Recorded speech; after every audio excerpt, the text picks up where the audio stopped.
The Empire erased civilizations in silence. Always. When their fleet opened fire, humans were supposed to beg. Instead, they started talking. In the middle of the battle. Through explosions, ruptured hulls, and death. And then something went wrong. Enemy ships began shielding them. Not because they were losing, but because they were listening. Cold light shifted across the council chamber as the battle grid recalculated, a fractional change in radiation intensity brushing armored hides and translating into certainty. The air carried the sterile scent of ionized metals and ancient stone, unmoving despite the violence unfolding beyond the hull. Gravitic stabilizers hummed at a constant pressure, smoothing the tremor of distant detonations into a tolerable vibration beneath clawed feet. To the assembled minds, the universe had already committed to an outcome, and the machinery of prediction merely revealed it. Probability lattices unfolded like crystalline frost in the void, each vector glowing with mathematical confidence. Lines converged, collapsed, and vanished, leaving only extinction curves that satisfied every axiom of Imperial doctrine. The enemy formation registered as asymmetrical and inefficient, its mass distribution suggesting disorder rather than intent. Human vessels burned their drives too hot, shedding heat in wild plumes that painted the darkness with infrared scars. To the Council, the smell of inevitability was as sharp as ozone, as clean as vacuum after a purge. Imperial law forbade negotiation under fire with a rigidity that bordered on reverence. To speak while weapons discharged was to fracture authority, to invite entropy into command structures refined over millennia. Silence was strength. Order was mercy. The Council's sensory feeds translated the approaching exchange into data and sensation, letting them feel the approaching thunder of the opening barrage as a tightening in the air, a rise in background radiation that prickled against their scales. Humanity offered no ritual challenge, no formal alignment, no pause of submission. The enemy fleet's approach lacked the disciplined geometry expected of rational foes. They drifted and surged with an almost organic rhythm, hulls scarred and mismatched, signals overlapping in chaotic bursts. Their engines screamed across the electromagnetic spectrum, a harsh static that grated against Imperial receivers. The Council classified this as emotional noise, the last agitation of a species that had not yet learned the grace of quiet extinction. Every model confirmed that once the firing solutions aligned, resistance would dissolve into debris and silence. As targeting matrices locked and weapon capacitors reached lethal saturation, the Council experienced a moment of profound stillness. Heat bled from the chamber walls as power diverted outward, and the distant stars dimmed under sensor compression. In that suspended heartbeat, the Empire tasted completion. Humanity's refusal to wait, to kneel, to arrange itself properly was logged as irrelevant variance. The first wave of fire prepared to cross the void, and the Council remained unmoved, convinced that the universe, like them, preferred order over defiance. The void flared as the first barrage tore free, space itself seeming to recoil as beams and kinetic masses accelerated outward, dragging heat and radiation in their wake. Within the Council chamber, the hum of gravitic stabilizers deepened, pressing heavier against the body, translating distant violence into a subtle crushing weight. Sensor feeds bloomed with light, so intense it washed color from the walls, turning ancient stone pale and corpse cold. The Empire's fire crossed the gulf with absolute confidence, a storm calculated to erase uncertainty. Across 47 light years of conquered space, this moment had repeated itself with numbing consistency. Rational species always responded the same way when the sky burned. Fear collapsed their options, squeezing thought until only obedience remained. The Empire had cataloged this reaction across thousands of wars, had refined it into doctrine, into law, into instinct. When the first human hulls ruptured under the opening strikes, the observers felt a familiar satisfaction ripple through their neural implants. Burning metal vented atmosphere in glittering plumes, and frozen bodies spun away, tumbling end over end, catching starlight like shards of broken glass. The data streams were immaculate. Thermal spikes marked direct hits. Sudden drops in mass indicated catastrophic failure. Life sign counts plunged in clean, predictable arcs. The council tasted validation in the sterile scent of ionized particles flooding the chamber. Every model tightened its confidence bands. This was how extinction looked when done properly. Yet even as human vessels died, there was no corresponding shift in signal behavior. No structured broadcast of surrender emerged from the electromagnetic noise. No formal request for mercy appeared in the recognized bands. Instead, the sensors were assaulted by chaotic emissions, overlapping thrust signatures, and wildly fluctuating vectors. Human ships did not withdraw to safe distances or attempt to consolidate into defensible geometry. They surged forward through debris clouds still glowing from fresh impacts, hulls scorched, drives screaming as if pushed past sane limits. Imperial analysts flagged the behavior as panic. Erratic thrust patterns suggested loss of command cohesion. Reckless proximity to superior firepower defied every known tactical doctrine. Some human craft accelerated directly into kill zones thick with residual radiation and shrapnel, their surfaces ablated layer by layer until internal structures glowed red-hot. Others veered sharply, not away from danger but across it, cutting through overlapping fields of fire with movements that seemed almost willfully self-destructive. The Council watched as one cluster of human vessels closed to distances normally reserved for ceremonial inspection, where targeting solutions became cluttered by overlapping signatures and sensor ghosts. Their engines burned so hot that the surrounding vacuum shimmered, bending light into mirages. The observers logged this as desperation, the final thrashing of an animal too emotional to comprehend extinction. The smell of scorched alloys and vented coolant, rendered through sensory translation, reinforced the conclusion. This was what species did when they refused to accept reality. Still, the humans did not behave like prey awaiting annihilation.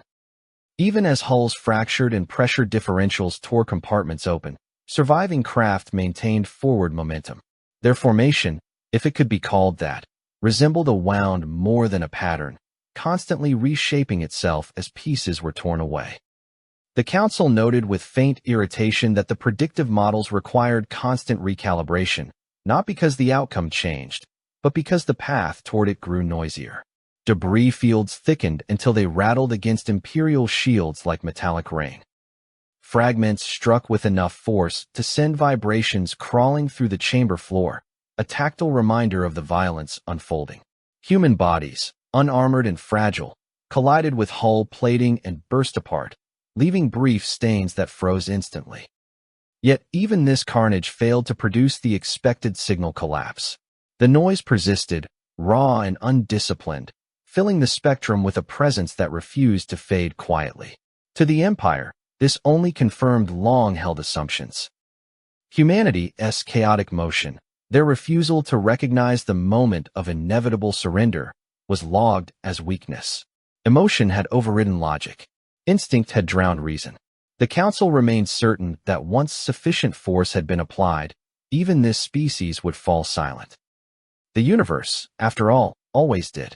Static surged across Imperial receivers as if the void itself had inhaled sharply, the background hiss thickening and gaining texture. The chamber's temperature shifted by a fraction, cooling as power redistributed again, while distant detonations translated into a crawling vibration that rippled through stone and bone. In the battle space beyond, fresh plasma blooms tore open darkness, their glare harsh enough to leave phantom afterimages burned into optical sensors. The war did not pause. It intensified. Human vessels moved against expectation. Instead of peeling away from the expanding kill zones, they drove inward, their hulls scraping through clouds of incandescent debris. Sheets of superheated gas rolled across armor plating, boiling paint and polymer into acrid vapor that smeared across the sensors as chemical signatures of desperation. Yet the motion was not random. Each ship closed distance with deliberate acceleration, engines straining until magnetic containment fields flickered and reasserted themselves with violent snaps. The vacuum filled with the low thunder of stressed metal and the shriek of matter forced to obey impossible demands. As more human craft were breached, the dead emerged, spinning free in silence. Bodies tumbled slowly, limbs slack, faces locked in final expressions that meant nothing to Imperial algorithms. Ice crystals formed instantly along exposed skin, fracturing it into pale lattices that caught starlight. Blood vented in expanding spheres, flashing briefly before freezing into dark red constellations. The observers registered these as waste products, biologic debris no different from slag or shrapnel. Then the noise changed. Across the electromagnetic spectrum, human emissions intensified, not focused, not disciplined, not shaped by any known protocol. Bursts of modulation slammed into Imperial arrays from every direction at once, overlapping and interfering until automated filters struggled to isolate useful data. The transmissions rode on carrier waves, on engine harmonics, on raw radiation bleeding from damaged reactors. They were embedded in everything the humans did, inseparable from motion and destruction. The Empire searched for familiar markers, surrender codes, distress calls, the ritualized signals that preceded capitulation among rational species. None appeared. Instead, the noise carried structure of a different kind, patterns woven through chaos, pulses repeating with stubborn consistency even as their sources disintegrated. When one human ship vanished in a blossom of white heat, its emissions did not cease immediately. They fragmented, echoing through debris and ionized gas, lingering like a scream reverberating through a collapsing cavern. Imperial classification systems tagged the phenomenon as psychological noise, stress-induced broadcast behavior. A species vocalizing in the face of extinction, unable to accept silence. The label was applied cleanly, efficiently, and without hesitation. Doctrine allowed no other interpretation. Survival was measured in continuation of biological function, not in expression. Meaning was irrelevant once extinction was assured. Yet the humans continued to advance. Plasma storms ripped through their formations, streams of energized particles carving glowing scars across hulls. Entire sections of ships were sheared away, exposing interior compartments to vacuum. Equipment and crew were hurled outward, their momentum carrying them into the paths of other vessels, where impacts shattered both alike. Still, the remaining craft pressed closer, their trajectories bending inward as if drawn by gravity that did not exist. Imperial fire intensified in response. Beams widened. Rates of fire increased. The void filled with intersecting lines of annihilation, a lattice of lethal certainty. Within it, human ships threaded themselves through gaps too narrow for sane navigation. Their surfaces glowed, heat bleeding off in waves that distorted sensor readings and bent light into wavering halos. Structural integrity warnings flooded Imperial displays, not from their own vessels, but from the enemy, translated and displayed as predictive estimates of imminent failure. None of those failures produced silence. The transmissions shifted again, adapting to damage, rerouting through surviving systems. When primary emitters were destroyed, secondary systems carried the signal. When those failed, the noise bled directly from power conduits and drive fields. It was as if the human machines themselves had learned to speak, their vibrations encoding intent into every oscillation. The Empire detected no attempt to conserve energy, no effort to prioritize survival. The broadcasts persisted even when doing so measurably hastened destruction.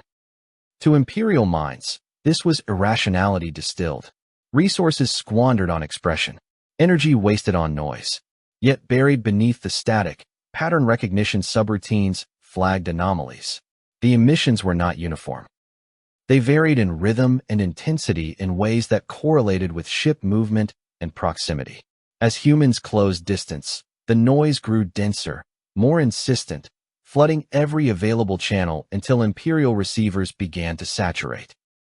The council chamber filled with the faint scent of overheated circuitry as cooling systems struggled to compensate. Sensory translators rendered the electromagnetic assault as pressure behind the eyes, a constant, grinding presence that refused to fade. Analysts adjusted filters, narrowed bands, and attempted to isolate command signals. There were none. The humans did not speak as a fleet. They spoke as individuals, as fragments, as a collective without hierarchy, every surviving node broadcasting its existence into the void. In the heart of the battle, one human ship, its hull already fractured and venting atmosphere, altered course sharply. Instead of evading an incoming strike, it accelerated directly into it. The beam tore through the vessel from bow to stern, atomizing internal structures and venting a storm of incandescent debris. For a fraction of time, the ship ceased to exist as a coherent object. Yet the emissions from that location spiked, surging outward in a chaotic bloom that briefly overwhelmed Imperial sensors. The signal carried no recognizable language, no data the Empire could parse, but its intensity was undeniable. Imperial doctrine dismissed this as a dying spasm. The final electrical discharge of collapsing systems. The observers logged it and moved on. They did not account for the effect of accumulation. As more human ships met similar ends, the battle space filled with overlapping remnants of transmission. Each destruction added another layer of residual noise, another echo persisting through ionized matter and charged debris. The void became thick with it, a fog of signal and static that refused to dissipate. Imperial fire still landed with lethal precision, but its effects grew harder to isolate amid the clutter. Targeting solutions required constant adjustment as sensor ghosts multiplied, reflections and refractions born from the sheer density of electromagnetic chaos. The humans exploited this without hesitation. Surviving craft plunged deeper, using the noise as cover, masking their true positions behind clouds of their own making. Drives flared at impossible output, shaking ships apart even as they carried them forward. Internal gravity systems flickered, slamming crews against bulkheads and tearing equipment free. None of this slowed the advance. Imperial observers noted with cold detachment that human casualty rates exceeded any rational threshold. By all known models, the species should have broken. Instead, the opposite occurred. The closer they came to annihilation, the louder and more insistent their presence became. The transmissions did not weaken with loss. They multiplied, fragmented, and recombined, forming a constant assertion that refused erasure. Within Imperial processing cores, the phenomenon remained categorized as irrelevant to outcome. Psychological noise could not alter probability curves. Expression could not stop beams. Meaning could not reinforce hulls. The Empire had seen species howl themselves into extinction before, had recorded countless examples of emotional excess in the face of inevitable defeat. What they had not modeled was a species that did not equate survival with silence. The humans were not attempting to live longer. They were attempting to exist fully in every remaining instant. Their broadcasts carried that intent not as data, but as presence. Each pulse declared that choice persisted even under fire, that identity did not dissolve simply because the universe applied sufficient force. The Empire's systems lacked parameters for such behavior. Their models absorbed the noise, filtered it, dismissed it, and moved on. In the void, amid plasma storms and spinning corpses, humanity closed the distance, burning, breaking, and speaking through every available channel, refusing to let extinction arrive quietly. A sudden spike in internal feedback rippled through Imperial command channels, a pressure wave of sensation rather than sound, as if the battle itself had leaned inward. Explosions blossomed across the void, each detonation painting the darkness with brief, violent suns whose light bled through viewports and sensor feeds alike. Within armored hulls, soldiers felt the flashes as heat against scaled skin, as tremors in deck plating that rattled teeth and claw. The war continued its relentless rhythm, yet something within that rhythm slipped out of alignment. Imperial soldiers were bred for obedience from incubation, their neural pathways shaped by certainty long before their first conscious thought. Training had burned doctrine into muscle memory, into reflexes that required no deliberation. Fire when commanded, advance when ordered, withdraw only when protocols allowed. In the chaos of battle, these principles usually formed a perfect lattice, immune to distraction. Now, amid the overlapping glare of dying stars and the constant electromagnetic roar, that lattice began to vibrate. The human noise reached deeper than Imperial analysts had predicted. It did not arrive as comprehensible information, nor as a pattern that could be neatly isolated and discarded. It seeped through carrier waves and harmonic resonances, riding along with the very signals that guided weapons and stabilized reactors. Within helmets and cranial implants, it manifested as faint pressure, as a sensation of presence crowding the mind. Not words, not commands, but an insistence that refused to be categorized. As plasma storms ripped through space, fragments of meaning slipped past indoctrination filters like grit through clenched fingers. A human ship, torn open and venting atmosphere in a violent plume, continued to broadcast until its reactor went critical and erased it from existence. The moment lingered in Imperial perception longer than it should have, an afterimage that refused to fade. Somewhere within a soldier's cognition, an unprogrammed association formed. The ship had not fled. It had not fallen silent. It had chosen its end. That thought did not arrive fully formed. It spread the way heat spreads through metal, slow at first, then accelerating as conductivity increased. Soldiers adjusted firing solutions by margins too small to register as conscious decisions.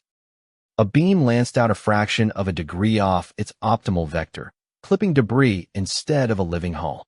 Another weapon cycled half a heartbeat later than doctrine dictated, its discharge overlapping with a human maneuver that would otherwise have ended in annihilation.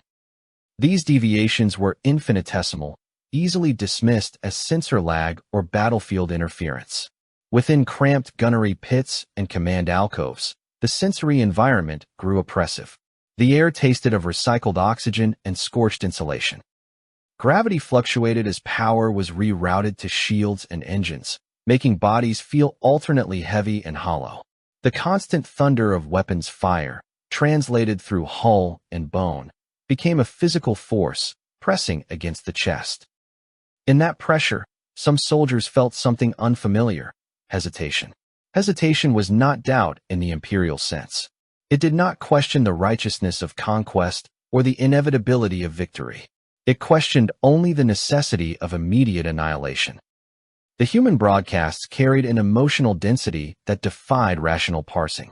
Even stripped of language, the cadence of their transmissions suggested intent, a refusal to be reduced to targets. To soldiers conditioned to equate silence with submission, the noise was unsettling. It implied that obedience was not the only possible response to overwhelming force. As more explosions lit the void, the dying stars cast flickering illumination across Imperial hulls, turning polished armor into shifting patterns of light and shadow.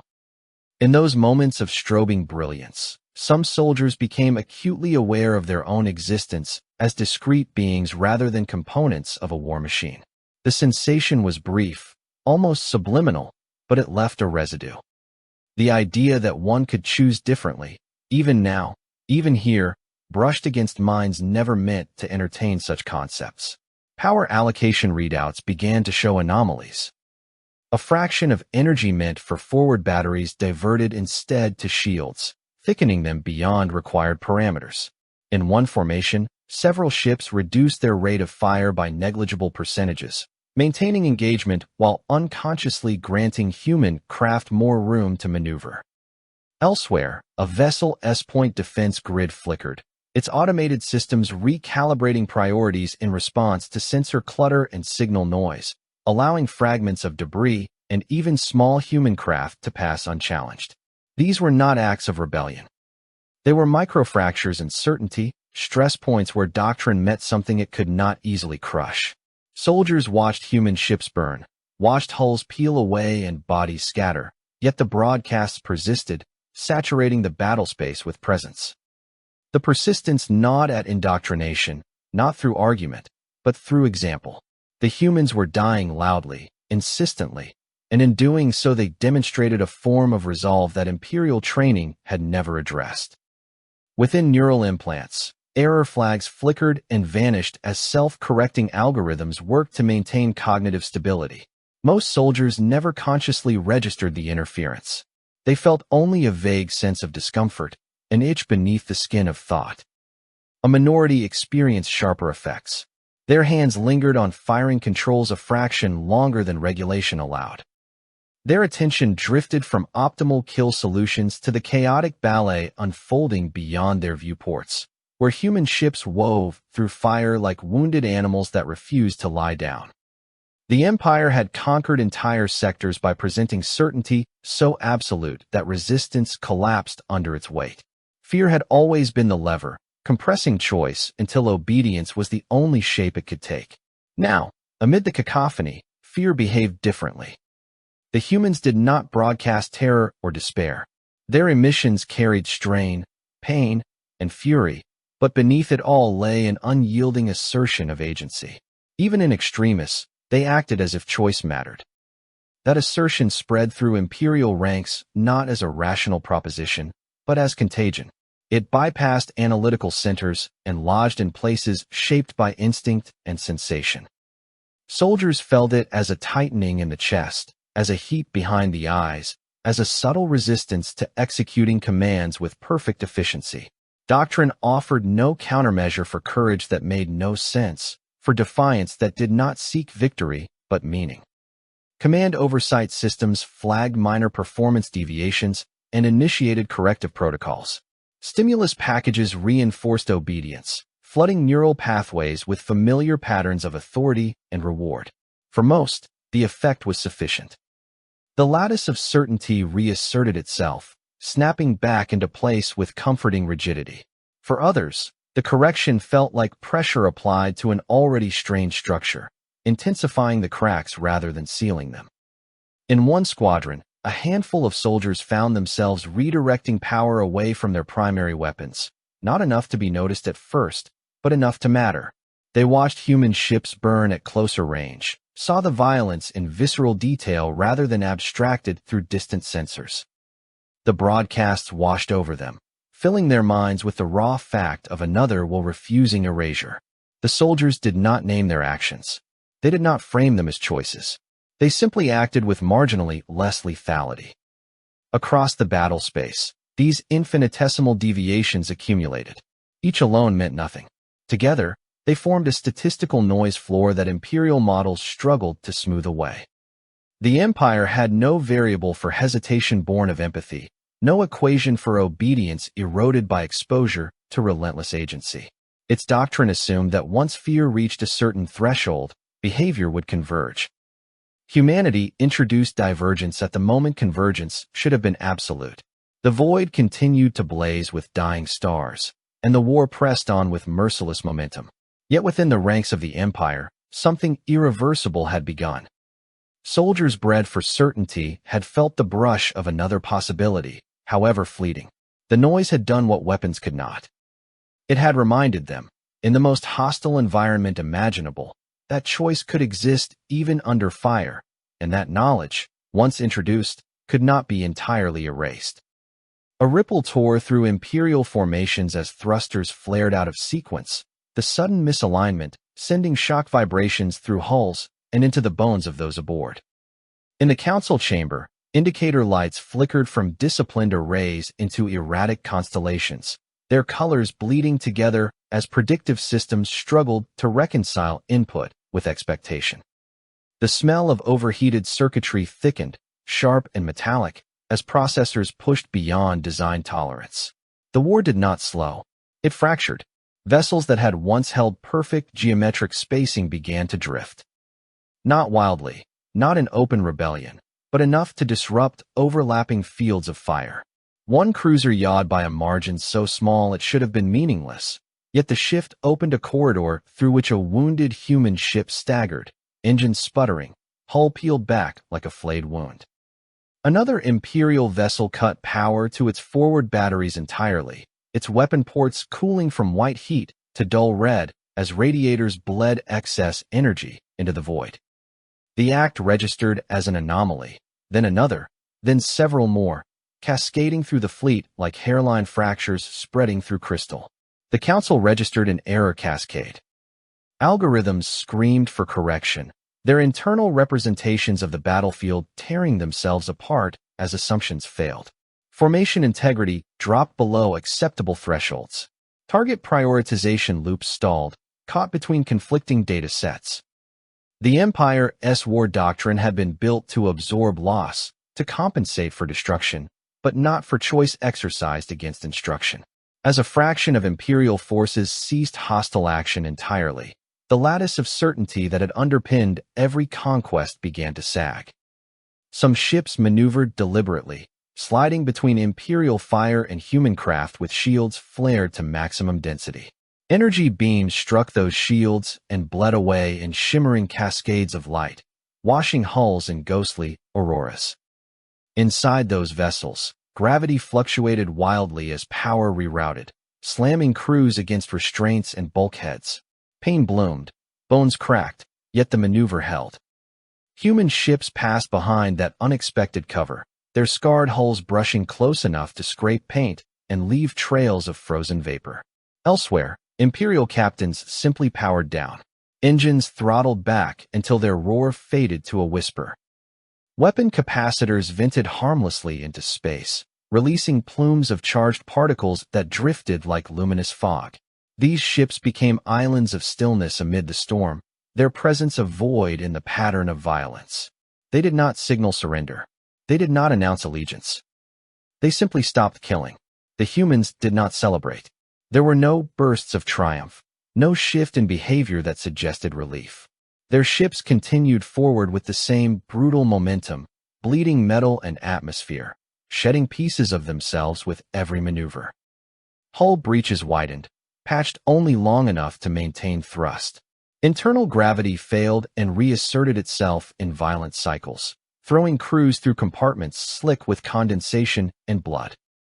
Still, the broadcasts persisted, saturating the battle space with that impossible assertion of choice, riding on engine harmonics and power fluctuations embedded in every action. Human craft pressed deeper into the collapsing Imperial formation, using the gaps not as refuge but as pathways toward the heart of the enemy. Their engines burned unevenly, some sputtering on the edge of failure, others screaming at outputs that shook ships apart from within. The void around them glittered with debris, shards of armor and shattered bodies spinning together in lethal ballet. The humans navigated through it all with a ferocity that bordered on madness, threading paths where probability said none should exist. To distant observers, watching through long-range arrays and delayed feeds, the scene carried a quiet terror. Allied species who had aligned themselves cautiously with humanity, who had calculated the risks and benefits with cold logic, felt something twist in their collective perception. They had expected valor, perhaps ingenuity, but not this. What unfolded before them was not a display of superior force. Humanity was not outgunning the Empire. They were not overwhelming it with numbers or technology. They were refusing to be silent. Even as Imperial vessels broke formation and turned against doctrine, the humans did not slow to consolidate gains. They did not pause to secure safety. They advanced as if the concept of victory had been redefined into something unrecognizable. Each destroyed ship added to the density of the noise, each death reinforcing the presence rather than diminishing it. The assertion carried through wreckage and radiation, through interference and static, declaring that existence itself was an act, not a condition granted by survival. Imperial command systems attempted to reassert control. Override signals flooded the fleet, encoded with authority and reinforced by neural stimuli designed to crush hesitation. For many ships, the effect was immediate. Weapons spun back up. Engines flared. Fire resumed with renewed intensity. Yet the pattern never fully recovered. The gaps remained. The islands of stillness persisted. A measurable fraction of the fleet continued to act outside acceptable parameters, their behavior erratic not from fear, but from something far more destabilizing. In the council chamber, gravity deepened as containment fields compensated for internal power surges. The air grew thick, heavy with heat, and the stench of stressed materials. Counselors felt the pressure in their joints, in the fine sensory hairs along their skin, a physical manifestation of conceptual strain. The Empire had faced rebellion before. It had crushed it with overwhelming force. This was different. This was erosion from within, induced not by argument or ideology, but by exposure. On the battlefield, An Imperial destroyer rotated broadside to incoming fire, its shields flaring as it absorbed impacts meant for a cluster of human vessels behind it. The energy transfer overloaded its systems, conduits bursting in showers of sparks that flickered like fireflies in zero gravity. The destroyer's hull blackened, then split, compartments venting in a roaring exhalation. As it died, its sensors continued to register the human broadcasts, the signal washing over collapsing systems until they went dark. The humans behind it did not alter course. They surged past the wreckage, their engines howling, their hulls glowing with accumulated heat. They did not acknowledge the sacrifice in any way the Empire could recognize. There was no pause, no signal of gratitude. The assertion continued unabated, indifferent to who carried it or who shielded it. For allies watching from afar, this indifference was as frightening as it was inspiring. Humanity was not negotiating survival. They were demonstrating a principle with their bodies and machines, carving it into the void with fire and noise. The principle did not ask permission. It did not require understanding. It simply existed, and in existing, it forced others to confront it. Imperial formations continued to unravel, not explosively, but inexorably. Each deviation made the next more likely.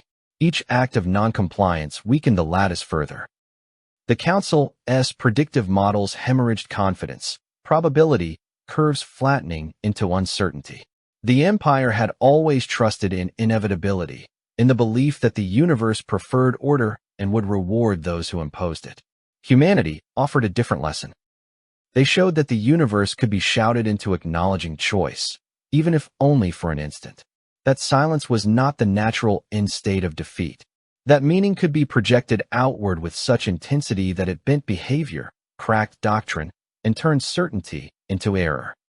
As the battle raged on, amid the wreckage of broken formations and the glow of dying stars, it became clear that humanity was not winning by any metric the Empire recognized. They were winning by refusing to let the universe dictate when they were allowed to speak. The thunder of weapons thinned into uneven echoes, the vacuum swallowing violence until only residual vibrations crawled along hulls and through bones. Lights still flared in distant pockets, but the pattern had changed, no longer a disciplined storm, but scattered aftershocks fading into darkness. Heat bled away from glowing armor, leaving surfaces cracked and blistered, radiating a dull red that slowly cooled to black. The battle did not end with a signal. It unraveled. Imperial vessels began to pull back without ceremony, their engines spooling up in disordered waves that sent plumes of exhaust streaming like wounded banners. Some retreated under full power, shields flickering as they absorbed the last, half-hearted exchanges of fire.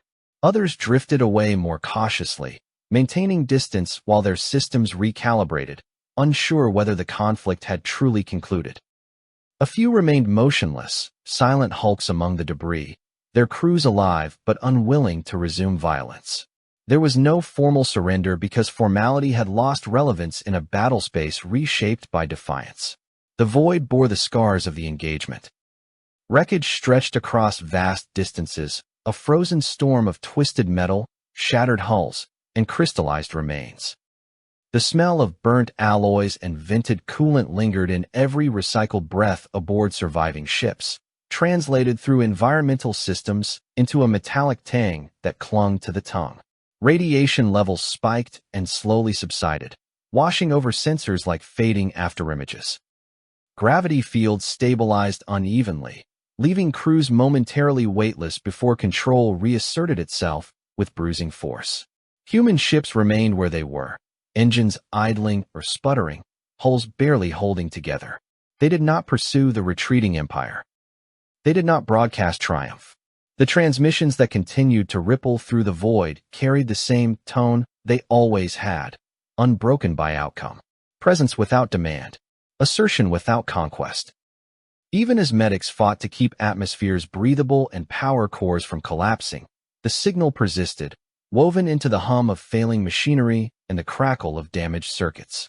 Among Imperial survivors, confusion spread in the aftermath like a delayed shockwave. Soldiers and officers alike struggled to reconcile experience with doctrine. Their bodies remembered the battle as pressure and heat, as the ache of sustained acceleration and the sting of neural feedback. Their minds replayed moments that refused to align with training. Human ships advancing while burning, broadcasts continuing past the point of structural annihilation, comrades hesitating or turning aside at the worst possible moments. The Empire withdrew not because it lacked firepower, but because its certainty had fractured under strain. In recovery bays and damaged command decks, Imperial personnel exchanged data and impressions through indirect channels, careful not to frame their thoughts as treason. Patterns emerged regardless. Humanity was discussed not as a conquering force, but as an anomaly that destabilized engagement parameters. A species that did not prioritize survival in the expected way. A species that treated the moment of death as a platform rather than an endpoint. The realization carried an unease deeper than fear, because it suggested that future encounters would not obey known rules. Allied observers processed the aftermath with equal gravity. From distant systems, they had watched the battle through delayed feeds, their perception of time stretched by light and distance. What they saw unsettled them. Humanity had stood against an empire defined by inevitability and had not broken it with superior numbers or technology. They had broken it by introducing doubt at the precise moment certainty was supposed to be absolute. The Allies felt a tremor of respect edged with dread, recognizing that this tactic could not be easily countered or controlled. Within human vessels, the cost was undeniable. Compartments lay open to space, patched with emergency fields that shimmered and strained. Floors were slick with condensation and blood, the air heavy with the smell of ozone and burnt insulation. Crew members moved with the stiffness of exhaustion and injury, their bodies bearing the marks of sustained violence. Yet amid the damage, there was no silence. Systems that still functioned carried the signal forward, not louder than before, but unchanged, as if outcome had never been the point. The Empire's retreat left behind a vacuum heavier than any physical absence. In the council chamber, now quiet except for the low hum of stabilization systems, records were compiled with meticulous care. Data from the engagement was archived, cross-referenced, and annotated. Predictive failures were isolated and flagged. Behavioral anomalies were categorized and examined. The Empire did not acknowledge defeat, but the tone of its records shifted subtly, an almost imperceptible deviation from absolute confidence. A new classification was required. Humanity could not be described adequately as a military power alone, nor could they be dismissed as irrational or reckless. The analysis converged on a more troubling conclusion. Humans engaged not only with enemies, but with fate itself. They treated the battlefield as a space of negotiation, not for surrender or dominance, but for meaning. They extended something akin to empathy through explosions and static, not as a gesture of peace, but as an assertion that even adversaries retain the capacity to choose. This understanding spread through Imperial ranks in hushed exchanges and private reflections. Survivors recalled moments when they had diverted fire or powered down weapons, unable to articulate why.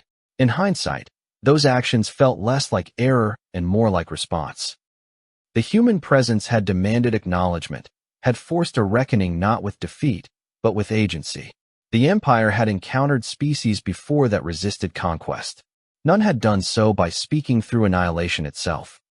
In the cold record halls of the galaxy, far from the heat and noise of the battlefield, archivists added a new annotation beside humanity's name.